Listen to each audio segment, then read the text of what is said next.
ঘরের বউ এখন আর ভাল লাগে না? না, ভালো লাগে না আমার। বিদ্রোহর গন্ধ পাচ্ছি।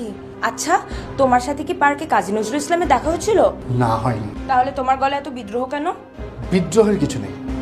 আমি এখন থেকে বললাম তো আর কোনো কাজই করব না। কাজ না করলে তুমি আমার সাথে থাকতেও পারবা না। আচ্ছা, কাজ করতে পারবো না তাই আমি আর থাকতে পারবো না, তাই তো? আচ্ছা ফাইন, তাহলে থাকবো না, কিন্তু কাজ করবো না। এসে দরজা, এখান থেকে বের হয়ে যাও। দ্যাটস রাইট, চলে যাচ্ছি। যাও, যখন গার্লফ্রেন্ড ছিলাম তখনও তো জ্বালাইছো, এখনো জ্বালাও।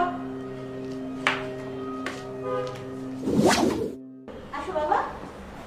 তো এত রাতে কি মনে করে হঠাৎ করে চলে আসলেন, ফোন টোন না দিয়ে? অভাগাদের আর দিনরাত কি খালাম্মা। খালাম্মা? আমি তোমার শাশুড়ি, আমাকে খালাম্মা বলে ডাকতেছো কেন? আম্মা বলে ডাকো। না,